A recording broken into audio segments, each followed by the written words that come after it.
tungkol din to sa sarili natin na sino nga bang aasahan natin, sino nga bang mag-i-stand para sa atin. Gandahan ako sa kanya. Siyempre, gawa ko eh. Magagandahan ka talaga sa sarili mong gawa. Hello mga quiz. Ngayon, susubukan ko mag-video and parang semi-review or review na ng product na din natin ngayon. Ako kasi hindi talaga ako nag-video na may boses ko sa background kasi nakukuha rin ako magsalita. Kasi minsan nabubulol ako tapos minsan pangit yung pronunciation ko. So, ito tinatry ko or first time ko mag-video na may voice ko sa background. So, ito yung product natin, yung Huil. Bagong release natin to. So, ito yung eco bag niya.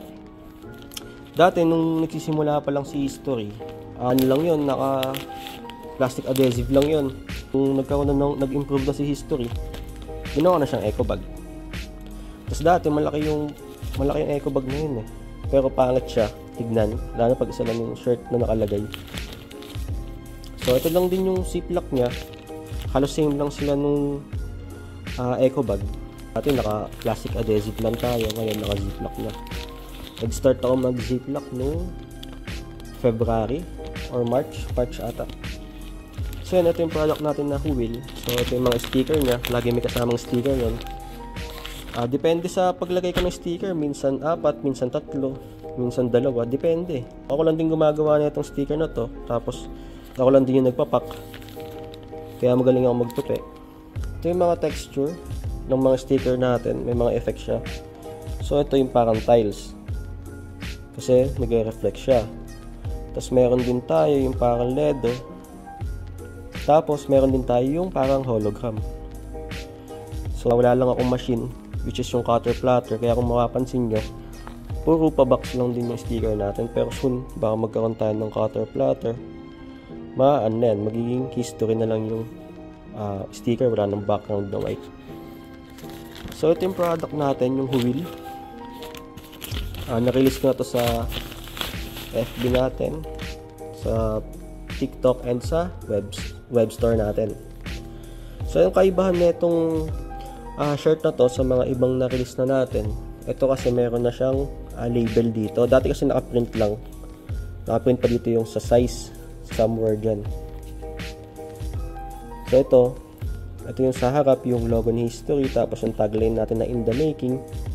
Tapos sa likod, nakikita nyo sa likod yung parang ninja. So si Simon lang din yan. Tapos with the makers, tawag natin sa sarili natin, sa brand. Yung iba sinasabi na kung grammar daw yan kasi dapat may comma daw sa we, tapos comma, the makers. So, ang naman natin dyan kasi wala namang wrong grammar pagdating sa art. Tulad nung sa with the people, diba wala namang comma yun. Tapos, free ka kasi mag-express ng sarili mo pagdating sa art. So, wala siyang rules. Pwede mo baliin yung rules pagdating sa art. So, ito yung design natin. Sa pagkakatanda ko, itong design na to, una ko siya nagawa noong February. Dating linis na lang yun. And pwede ko na siya i-release. Kaya ako siya ginawa noong February kasi dapat i-release ko siya nung bago mag-May. Doon sa election. Kaso, nagka-problema. Kaya may mga inuna akong mga i-release na design. And di ko na siya na-release. Sabi ko, i-release ko lang siya ng bago mag-November. Ang nangyari, nagkataon na papagawa ko na siya, naka-line up na siya. Tapos nagkaroon ng rally. So nagkaroon ako ng chance na agahan yung release nito. So ni-release ko na siya agad. Yung design na to, related to dun sa anti-corruption natin, which is yung nangyari nung September 21. So ayan, mga taong nakamask. Ganito din yung una kong design. Tapos ang binago ko lang dito, ito yung spacing lang. Parang nung una kasi medyo magkalayo yan. So pinagdikit ko na lang. Ayun lang yung binago ko nito. Pero nung February, tapos na itong design na to So yun na lang yung mga ito yung details niya. Yun. Okay naman, nagagandahan ako sa kanya. Siyempre, gawa ko Magagandahan ka talaga sa sarili mong gawa. So ito yung likod naman niya. If we don't Huil, so sino nga ba? Sino nga ba ang aasahan natin na mag-stand para sa sarili natin? Siyempre, tayo lang din. So hindi lang to tungkol sa rally. tungkol din to sa sarili natin na sino nga bang aasahan natin? Sino nga bang mag-i-stand para sa atin? If we don't, who will? Sino nga ba?